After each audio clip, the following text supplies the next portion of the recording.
most people will be watching the recording. But yes, welcome everyone, and I'll just do a quick introduction. So we have the second webinar today this semester with CapSource. We do have the recording of the webinar from a few weeks ago, where the focus was on introducing the company. And I think it might be a good idea just to do a quick recap of that, maybe 5 minutes, just if there are any students who perhaps didn't have a chance to watch the first one.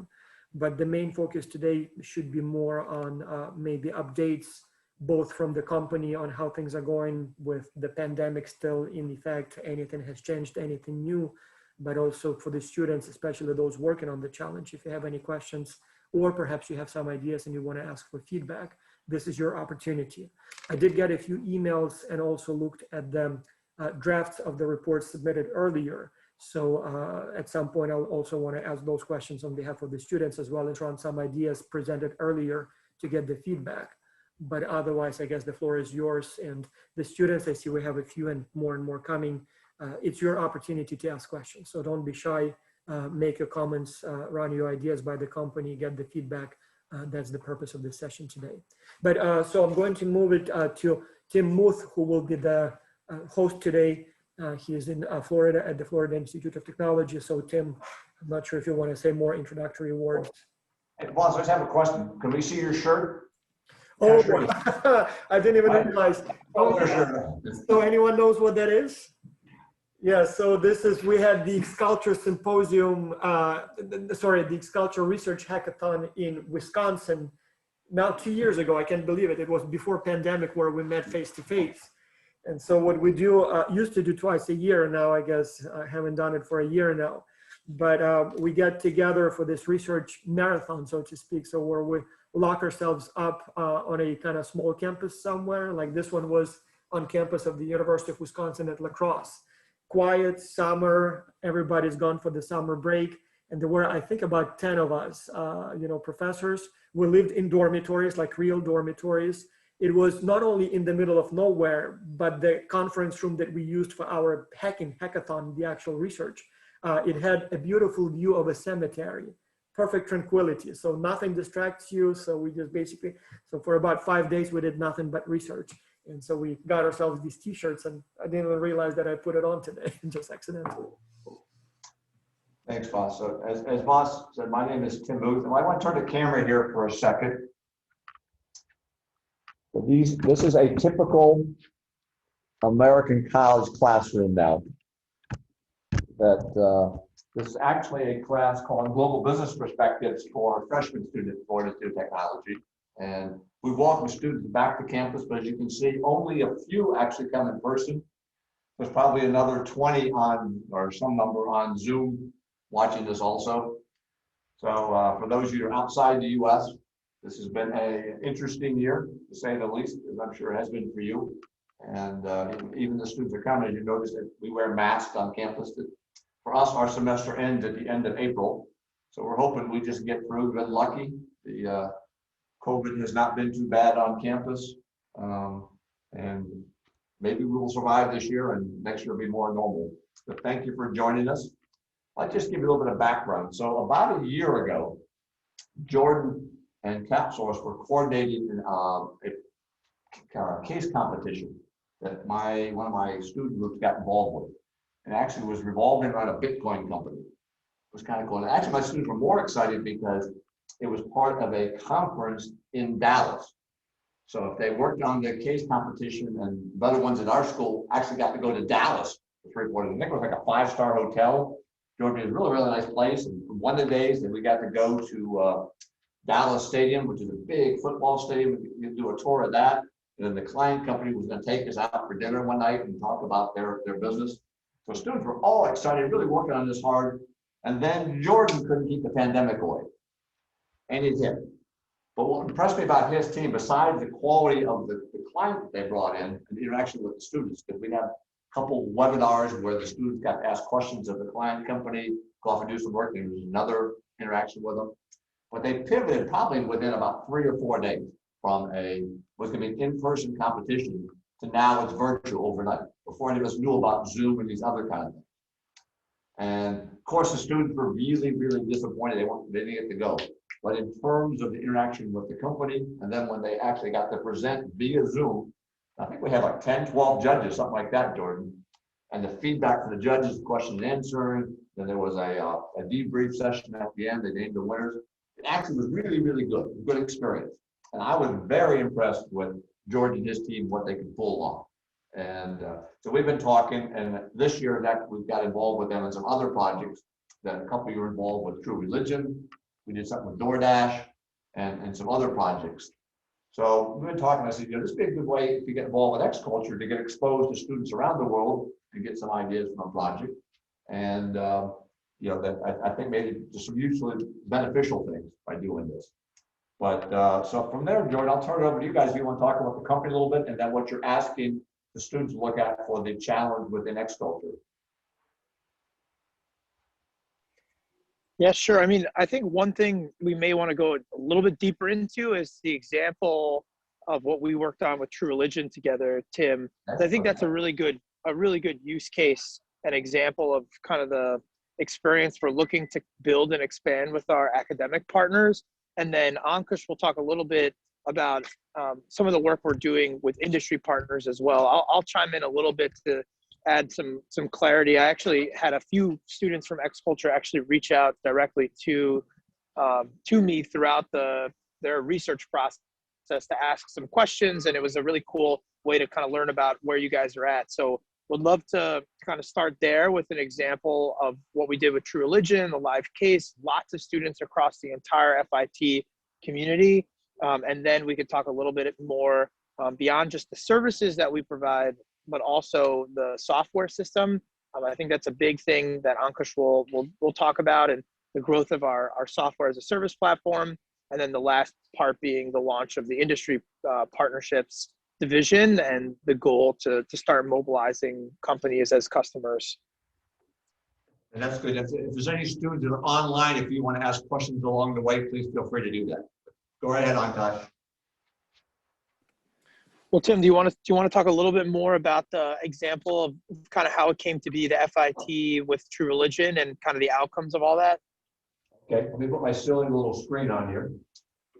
Yeah, so after the summer, when Jordan and I were talking about what we could do at Florida Tech to deepen the students' experience with real life companies. And what I try to do with my classes, that while we do a little bit of hopefully learning in the classroom, I try to do a lot of learning with real life companies, particularly with business majors. I figured the way to learn about business is to get involved with it. So in talking to George and his team, we initially got involved with another competition where DoorDash was the company. And we had several teams from Florida Tech get involved. And that again was a very good experience. I said, I'd like to do something deeper where we can offer to all of our business students. And at Florida Tech, probably like a lot of other schools, we have a main campus program, which is what you see here with these students.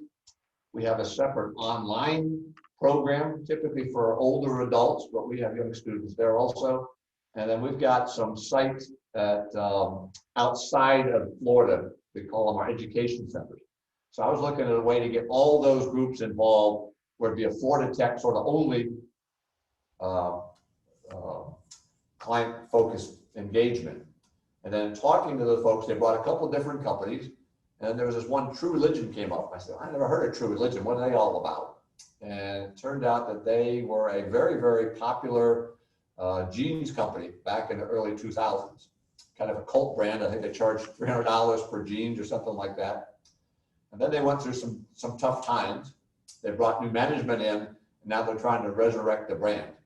And I said, boy, that'd be kind of a cool one. That it's got some financial aspects to it. There's a lot of marketing focus. There's a little bit of supply chain. There's all sorts of different things into it. It could be a case we could use in a freshman level class. It could be one used in our master's level classes. There's a lot of depth and breadth to it. So internally, we organized and said, we're going to have some competitions within Florida Tech. And then, this is one that sort of bubbles up, and then those teams got to present to the management. So it started off, thought it was a cool company. We worked with a vice president of marketing and human resources to develop the challenge. And Kush and his team put together some documents for us. I said, this is pretty exciting. And I put out a email and communication with all the professors across Florida Tech's College of Business, said who'd be interested. And I think we ended up getting about 4 professors, but almost 150 students, but it ranged all the way from accounting classes to international business to marketing to an MBA kind of level of class.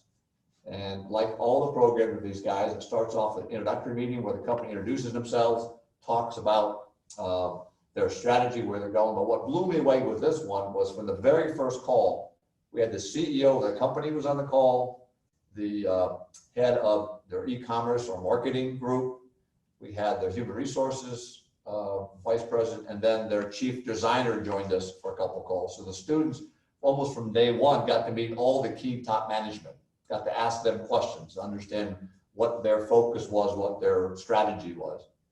And there were several of those calls, and it was about a 4-week process.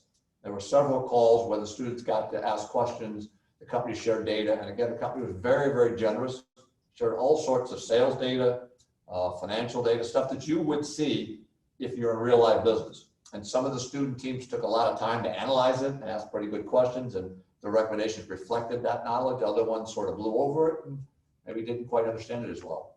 And it ended up with Florida Tech. Again, we picked our top, I think it was 4 teams that got to present back to management.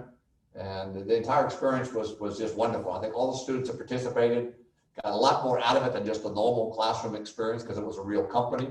And we're in a city called Melbourne, but about 50 miles away is Orlando, and Orlando had 2 True Religion stores. So myself and some other students went actually visited the stores, looked at the merchandise, saw it vis-a-vis its competitors, which gave us another feel and you know, it was a real business. It wasn't just something that you read in your textbook or in a case study. And throughout the process, sort of in the background, that Jordan and Kush and the team monitored it, and they had a central database, which they're going to describe.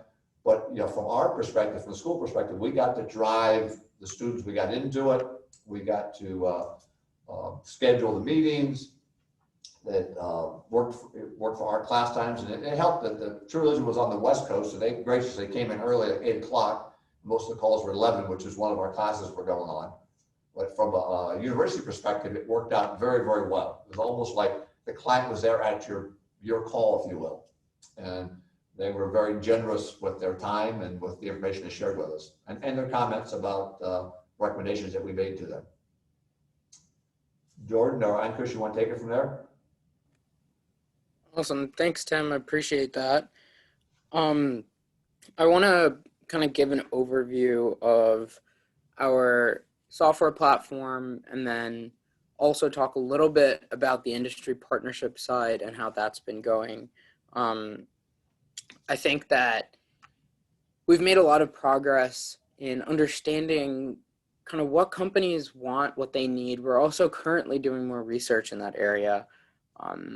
There are a lot of companies that kind of have internship programs set up. There's companies that don't. And so trying to figure out how to best target those different groups, especially considering company size and number of employees and things like that. So I'm going to talk a little bit about our SaaS platform first, and then go into the industry partnership side and how that plays into it. So our software platform, we're basically have created a way in there for companies to create internship programs, determine kind of what that project will be, right? So what are the different milestones? What are the different deliverables? And being able to map all that out, track the students' progress, administer feedback through 360 surveys, and then be able to ultimately work together in a team to solve the challenge, and everything is facilitated on the platform. Now, what we're kind of headed towards is how do you essentially leverage the platform plus the services that we're providing, which is designing the projects, helping to find and vet qualified students, and put them into teams for the companies. So designing out the internship program, assessing and validating that the students that are applying are actually appropriate candidates for those engagements.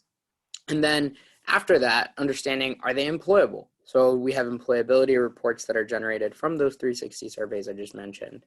And what we're trying to do is basically approach this through a project-based learning model, where you have the traditional internship, which generally incorporates some type of project as you go through the internship engagement, like a traditional one. But then what we're kind of focusing on is really that project. So what kind of competencies and skills can you understand that the students or candidates have by going through these engagements that are specifically designed to have the company representatives and the students really reflect on what they're working on, how they're performing, how they're solving this challenge. And that allows the company to either make a hiring decision or solve resource constraints by getting work done by students with fresh perspective. And so kind of bringing all of that together, how do we propose these items to companies, right? So how we start off is, well, let's do an engagement with a university to get you started, and we maybe won't charge you for that. And then once that goes really well, then we can say to the companies, oh, well, that engagement seemed to have benefited you in X, Y, or Z way, right? So some companies actually hire students. Some companies are just looking to get validation on marketing plans or investment plans, things like that. But we can actually go back to them and say, hey, like, let's actually stand up a more focused internship program that's customized exactly to your goals. You can pick kind of the types of students you want. You can pick the types of programs you want to create. You can pick the challenges, and they're not tied to being locked into what the university's learning objectives may be for a course. And so that's what really the differentiator is in the internship programs that we're designing specifically for companies. And we hope to make this a hiring pipeline in the end of the day, since we have seen success in that area. So I know that was a lot. I'm going to pause here. Jordan, do you have anything else to add before we throw it back to any questions or kind of continue the discussion there? Yeah, I think you covered some good stuff, Ankush, and obviously the vision and what you guys are focused on through your research is really about the go-to-market for our industry partnerships. You know, for the most part, we've been offering program development as a service to them, and that's been a really cool offering, especially because that's how we got the software as a service platform up and running for our academic partnerships, which is really the schools that are using our software to build and manage experiential learning programs. So hopefully, as we continue to learn through the industry partnerships, building those programs, what the technology needs to do and feel like for our industry partners, and then we can begin to start selling software as a service subscriptions, just like we're doing for academic partners already. So because the environment that we're building, the ecosystem, involves schools and companies and focuses on helping students transition from education to work, we really want to prove that we can get both schools and companies invested into that model, invested into the solution, and really getting value out of it. So hopefully that helps to add some perspective, but I guess Ankush is right. Let's kind of turn to the group, faculty, and kind of see if there's any specific questions that came up based on what we shared so far. Hey, Jordan and Kush, let me start with the first question while the other folks get warmed up. That I know I always embarrass you guys.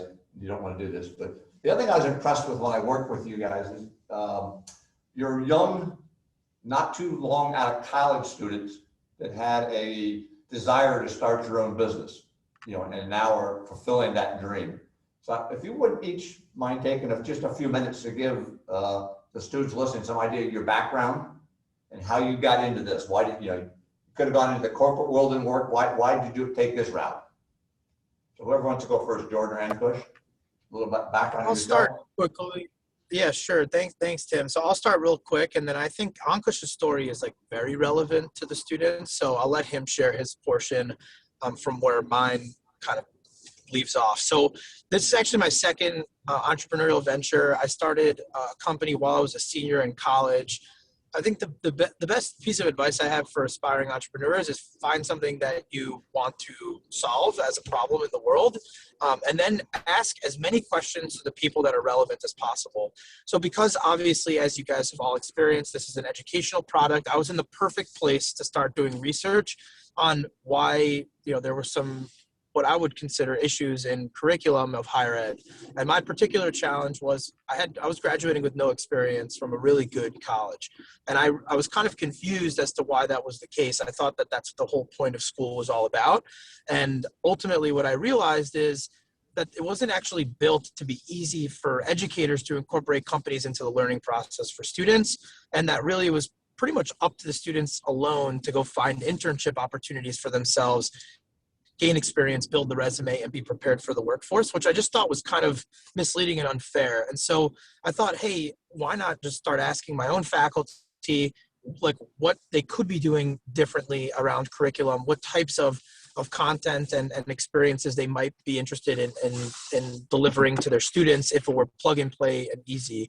And so I've learned a lot over the last 8 years since I graduated college, all around like how do you build really meaningful connections between students and industry, and how do you productize that? And obviously a big part of that is technology. And so a big initiative for us is to really build meaningful connections, but also to capture that connection to make it effective as a tool for the university students and the faculty that are involved in those programs. So that's basically where I started. CapSource was actually birthed out of my first experience building real-time cases, where we noticed that when we were developing content as opposed to direct relationships between students and companies, that there was a lot left to be done, right? The students felt like they didn't get any feedback from the companies. They weren't getting a chance to interact with the companies and really deliver outcomes, which is what ultimately ends up on the resume. So when we were talking to customers, that's what we kept hearing. And that's exactly what, the next step of entrepreneurship is not just going to market, but it's iterating constantly. And that's actually where our SaaS platform came from. After we started developing programs, we said, hey, there's no technology to manage this process effectively. And that's what we started to build with our Connect platform and all of what you'd experience if you log into our website. So that's the basic gist of how CapSource came to be. Identified that other students were just like me, looking for experience, wanted their school to play more of a role in that process. And I was just obsessed with making that change. And so Ankush's story kind of starts right as CapSource's story starts, because that's how he got involved with our business and is now a co-founder. So I'll let him pick up the story from there and share a little bit more about how his relationship with CapSource has blossomed from actually doing one of the first live case experiences ever once CapSource was getting off the ground when he was enrolled at the University of Maryland. Awesome. Thanks, Jordan. Yeah, I think, one of the things that was really awesome about one of the courses I took at Maryland in my senior year was that CapSource was actually piloting at the time engagements with universities, working with companies to incorporate these projects into curriculum. And so as part of that pilot, our course was kind of split up into 3 different groups. We were doing a live case with a company called Hungary, based in the Roslyn, Virginia area. And we were split up into an innovation team, and there was a research team, and then there was a marketing team. And so each of us had kind of different types of projects to work on for the same company. And it was a really cool experience because the company actually came in and spoke with us. We were able to give feedback to the company on the ideas that we were having, get feedback from them, and iterate on them. And the course essentially was set up such that the professor would teach for the Monday course and then the Monday class. And then on the Wednesday class, each of the groups would alternate and lead the class discussion about what they've kind of worked on so far. And then we had the company representatives come in. So we had their chief strategy officer and then also one of the founders come in, which was really great because it seemed like the company's actually very invested in what we're doing. And it's actually more impactful that way. I felt like I was actually doing something meaningful, which you don't get a lot of the time just out of a textbook.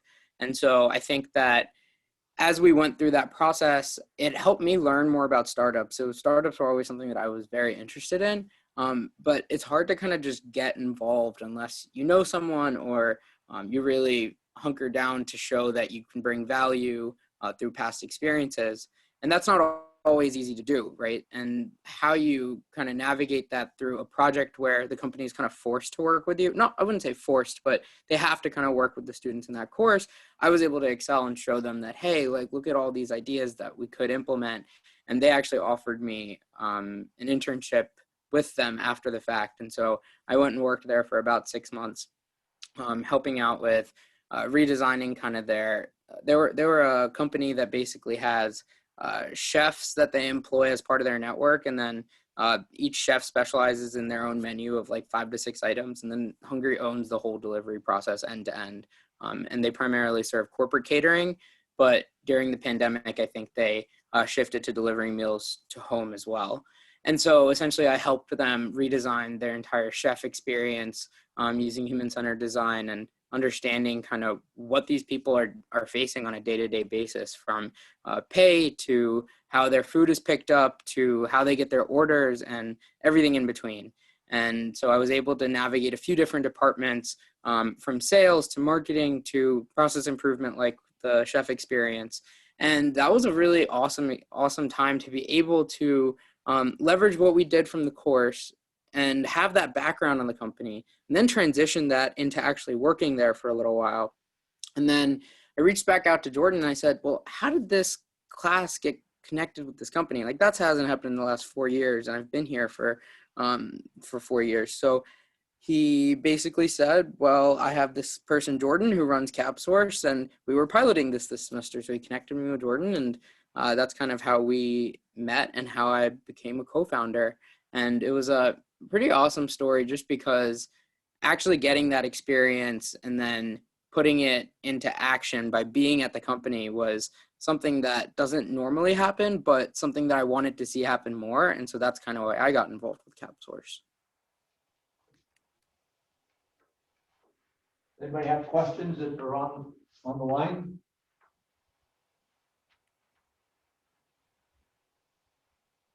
I have another one while I'm waiting. So Ankush and or Jordan, if you could drill a little bit more into the project that you want the X-Culture students to work on. I know it's the internship, the VIP program, but as essentially as you can talk about what do you want them to bring back to you, recommendations to do what with that program. Yeah, I think, what we're trying to figure out through our research right now is, what do companies want from an internship program, and how do you deliver that in a way that is easier for them, right? What we've heard a lot about is it's really hard to find the right students. It's really hard to vet students. We have so many applicants, but how do you pick the right ones? How do you design a program that's actually meaningful and something that's not just, candidates pushing paper, right? Like, how do you actually give them an experience where they can learn more about the company? And so as we think through this, providing internship programs can be very hands-on. It can be very hands-off if the company provides kind of a mentor or someone to really champion the experience. And so as we're going through this, we're trying to figure out what's the right balance of services that we have to provide versus what we can offer from a feature perspective on the platform that will allow it to be more self-service. Now, what we know is that there will always inherently be some type of human service involved in this, just because it's managing relationships and making sure that things go well. So how do you make sure things go well? Well, we've implemented 360 feedback surveys. So that way we know if things aren't going well, we can intervene, as opposed to constantly being involved if they are going well. So that's one way that we can reduce how we are involved from a human resource perspective on each of the engagements. And then if you think about it from another perspective, so the companies are very busy with what they're doing as it is. So how do you target the right people there to find who's willing to do this, right? And so we've had success with HR departments who have reach into other departments within the company, whether it be finance or marketing, and then they're able to kind of secure projects that way. Through our discussions and what we hope to get to eventually is, how do we get the companies to actually buy into the enterprise software platform? And so that means, how do they get all the departments to run projects through CapSource in lieu of an internship program? So you'd have a marketing department that has 5 intern projects available for the summer. And then you might have the finance department that has 10 projects available. And all of that would be ideally facilitated through a platform that they license through us. But we're not there yet, right? We need to help the companies get to that point, just like we help schools get to that point. So schools never used to be like, hey, we need a software platform. schools only started saying that when we entered 5 or 6 departments in their school, and then they were like, oh crap, we need to centralize this because it's getting way too messy. And so similar to how we did that, I think the goal here is to get them to that enterprise level. But how do we get them there? I think it involves a lot of research into what they want first and validating all of that, understanding what the different needs are on the company side and how you manage the student expectations at the same time. Because if there's no university involved, there's no professor telling them what to do. If there's no professor telling them what to do, they have to be driven to do it on their own, or have a company mentor that is actually on top of kind of what needs to be handed in as far as deliverables and guiding the students on the right track, which is normally done when we're working with academics from the professor's end. And so I think those are kind of some areas that are items that we're thinking about and trying to validate. Jordan, do you have anything else to add on to that? Yeah, good start, Chris. Thank you. So, I guess the only thing I would add at this point are 2 points. One, the vision for the software for the schools is really to help them figure out how to monetize their industry partners through these types of projects. So we're basically doing R&D for universities that want to run these types of programs and deliver them at a high enough level of quality that the companies are willing to pay for access to the students, training of those students, and hiring of those students. That's kind of our big vision for how we want to see higher ed evolve in the future, as like a really great education to workforce pipeline. So that's the first thing, is like, if we can figure it out through our platform and develop features that companies are willing to pay for, then we can unlock budgets that can then be passed along to our enterprise academic customers who want that type of experience. So the way we do that is through services, but obviously you guys cannot provide those services to learn from those potential customers and introductory customers. So I would spend as much time as you can trying to get in touch with campus recruiters, other folks that are involved in entry-level hiring, internship programs, etc. And just asking, hey, how do you guys organize these types of programs? What are you looking for? Do you hire most of the students that come out of those programs? Or is it really just a way to connect with the next generation and then you hire only the top performers? Like, what are the program management challenges that you experience? What type of information do you try to get out of the students throughout the process and at the outcome level, so that you can actually decide if they're good potential hires or not? These are the types of things. There's also tons of industry research on this. A big talent tech labs does a lot of research, and other types of hiring, HR Learn, these types of like big HR Dive is another one that just has like lots of articles that you can read into. Society for Human Resource Management, lots of them. So I would do a lot of like secondary research, which means finding articles and doing synthesis and trying to figure out how we should go to market to provide technology and services to make internship programs easier to manage. And then also as much first-person information that you can collect as possible. That's the hard part in life, is mustering up the courage and the confidence and the knowledge of what you're talking about to ask people some real questions. And so obviously this is good practice. You're getting a chance to talk to us, but now you need to take this information and go out to the world and say to people, hey, I'm trying to learn more about internship programs. How are they designed? How are they managed? What are you looking for, in a candidate? What are you looking for when they participate, so that you can figure out if they're an appropriate hire? These are the types of things that we want your help on. Yeah, and Jordan, on that point, I'll speak to the X-Culture students here. That my class participated in the early track X-Culture, and I think it was maybe 10-15% of my students actually, that their chosen company was CapSource. But I encourage them the same way. 26 teams total. People, I'm sorry, boss. 26 total teams in the early track. 26 teams, okay. But yeah, and the good thing from a CapSource standpoint is we have students from around the world. So we urge them, go talk to potential employers, universities in these different countries, because the way you develop an internship program in Singapore may be strikingly different than the US or Germany or Colombia. And, you know, you may have some interest in expanding to different marketplaces, but you only learn things by asking people. You can research for a while and get an understanding of things, but until you go talk and engage with people, you don't really know what they're looking for or how to go craft it. And I think, again, these type of activities get you outside your comfort zone, but that's where you learn and you get the confidence to go do it the next time and the next time after that. And speaking of confidence, if anybody online, I don't know, last question, I'm trying to see the chat box. I can't see if somebody sent something in. Yeah, I don't think we have any questions in the chat, but I'm looking at the reports that have already been prepared. And I'm curious if I can ask or, you know, present some of the common suggestions and get feedback on them so far in case other students are thinking about the same ideas. So would now be a good time? I'm not sure if it's... Yeah, that'd be interesting, yeah. Let me actually share the screen and I'll even show you some of those reports so that you know what they look like.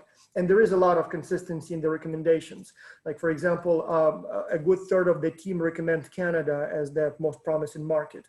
So I'm curious, and they talk about the competition. So REPEN or RIPEN, I'm not sure how to pronounce that correctly, comes up all the time. And then also NEPRIS is one of the competitions.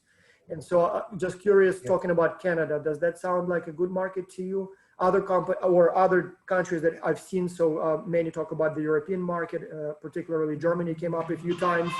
And also some were talking about the Asian markets, like for example, Vietnam.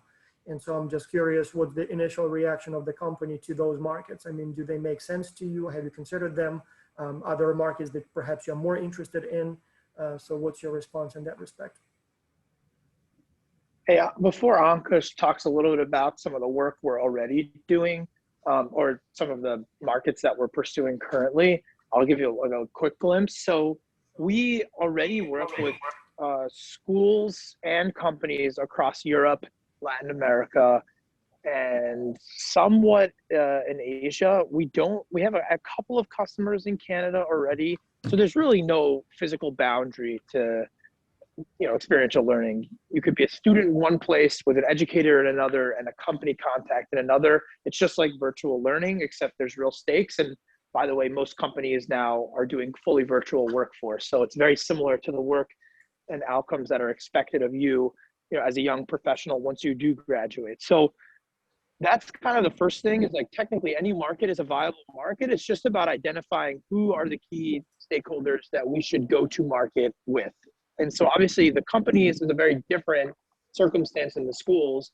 And of course, schools are very different all around the world too. So really focusing in on industry partners as the target and kind of why you think that that's actually a viable market. Is it the amount of companies? Is it the availability of internships that currently exist?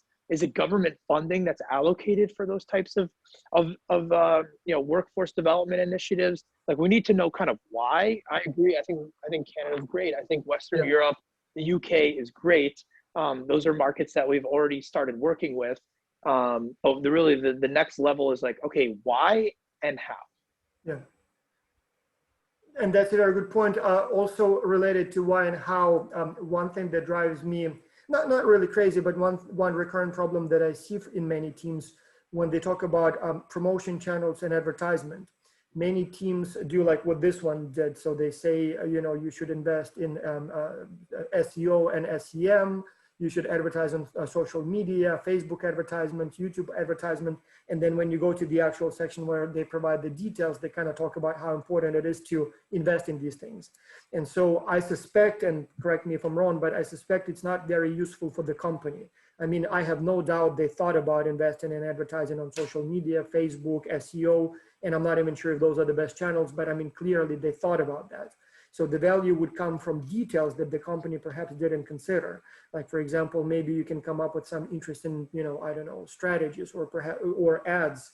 Like, I guess the value comes from specific details, not just from the general ideas.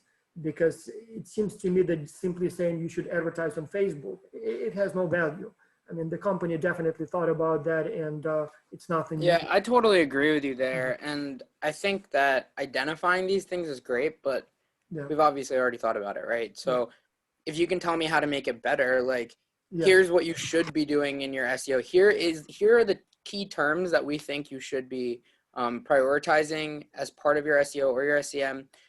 For social media, here's some content that we mocked up for you Yeah, that we yeah. think would be appealing for this type of region, right? Like, identifying it is great, but it's not very valuable. One, and I cannot find that report right away, but there was one report that I actually found useful. So they identified some mailing lists in some countries that will get you in touch with either professors or deans of business schools that might be interested in using the program. See, that's very valuable. Yeah, so that would be free. It's hard to find unless you know where to look for. And so, yeah, that's cool. That gives you precise access to your market, not just general, people who happen to be on Facebook or TV or whatever else. So that was specific enough that I think it would be useful. But simply saying advertise on online, I guess that's, another thing that I wanted to ask about. So yeah, like for example, here's an example of Germany, and they provide some explanation for why they recommend Germany. But all the time, one issue that comes up is partnerships. So many teams talk about, weakness, no partners, no partners, no partners. And I'm not even sure if that's correct. I mean, do you really have no partners? But also when you recommend, or when the team says no partners, I mean, should they maybe perhaps suggest specific partners, maybe even reach out to them and inquire if they would be interested? So how? Yeah, and I think, one of the things as go? part of the SWOT analysis that I always got caught up with as a student, it's like, what is a partner, right? That's another question, yeah. And I think like helping to define that right now might help people kind of be guided to the right direction. So when we think about partners, it's not only companies and universities and students, right? Like those are our main stakeholders. They can also be our partners. But if you think about like government entities, education departments, those are strategic partners. If you think about other ed tech companies that are providing services to schools or students, so for example, Way Up is an internship platform. How could we potentially partner with them to drive more students to our opportunities? How can we share the opportunities we have with the opportunities that they have and cross-list them on our platform? That's a partnership opportunity. How do you secure grants from the government to actually do this because they want to encourage experiential learning? We did have a conversation with someone from the Canadian government, one of their education departments, and they were interested in doing and expanding this to a consortium of universities there, right? So it's like, I think when you're considering partners, don't be narrow-minded in Very good, yeah. just the primary stakeholders we have. Really think outside the box, and those are just a few examples. Yeah. If I may, one more, and again, correct me if I'm wrong, but I think one more typical problems that I see that I think is not very helpful, as you can see here. So some reports are way too broad and shallow. Like for example, again, in this particular case, promotion channels. I mean, it seems to me like they listed anything and everything. I guess they didn't mention newspapers and TV, but other than that, they listed everything. And they even ended with a comma, so almost suggesting that the list is not complete. Word of mouth, social media, websites, brochures, posters, flyers, banners. I mean, again, it's probably not very useful to sort of be broad and shallow. Maybe select one and work much deeper on that one. As I said, provide either specific links or specific message. Or if you go into SEO, maybe look at those, keywords and things, like be more specific, perhaps narrower, but much deeper. I don't know, is that your also, preference, or you would like this kind of broader approach? No, I agree. The broad stuff is not very helpful. I think that identifying these things is one thing, but then like finding out specifically what would be helpful from like one or two of those categories is much more valuable to us than listing out 20 of them. Hey, boss, one of the most, I think, one of the things I remember most, we were doing a competition with Ronald McDonald House, coordinated by the CapSource folks. And when the lady was talking at the end about the teams that picked the best, she said, the thing that really set the top team apart from everybody else was their plan was implementable. There was enough detail about what we go do next. And that's when I think an internship came out of it. But yeah, and boss, you and I understand that our students love to stay at 40,000 feet because it's kind of comfortable, it's easy, you don't get too dirty. As you get more into detail, it gets complicated. you got to do more work. You know, we're always fighting that one. But Yeah. with these experiential learnings, it's so much more valuable when a real executive at a real company tells the students that, you know, that was nice you did that, but there's not much value. You know, I could have guessed that myself. Yeah, Or exactly. unconscious, you know, go to that second, third level. That's something I can use. Yeah. And that's probably one of the best teaching moments I get with my students. Going, here, tell me you're not going to use it. So Yeah. why would I give you a good grade? You haven't really helped them any. Spend a little bit more time on it. Yes, exactly. And many companies, I mean, many teams, to be fair, did a great job. So they, you know, came up with scripts for them, YouTube ads. They came up with the graphic design for Facebook ads. Some went as far as analyzing traffic. Like, for example, apparently about 1,000 people or almost 1,000 people watched the recording of the original session, in addition to those who watched on, you know, stuff online. So when you get into those details, I think they're useful. So there are a lot of, you know, like they give you all kinds of interesting, you know, examples and what it might look like, and then some competition analysis. So I think that would be useful. And even if, you know, 9 out of those suggestions will turn out to be not interesting, I think, you know, it would be some value to the company, or at least I enjoyed looking at those examples, and, you know, maybe some of them will give some interesting ideas to the company. So that is much more practical than just simply saying advertise online without going into the details. All right.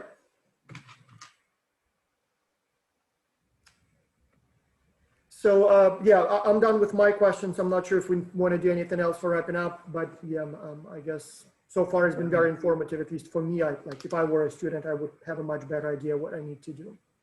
Anybody online have questions for Ankush, Jordan? Very quiet today. Well, then as usual, so those are who are watching perhaps a recording and couldn't ask during the live session. So you can always send emails, questions by email. We will forward it to the company. Likewise, if you have any suggestions or ideas that you want to get feedback on, again, send them to us. We can ask either the coaches to take a look and provide some initial feedback, or if it's something that maybe the company needs to take a look at, we will again forward it. So you can always, I mean, obviously there are communication channels, and you can connect with us at any time. Well, I would like to say thank you guys so much for putting so much effort into helping CapSource grow.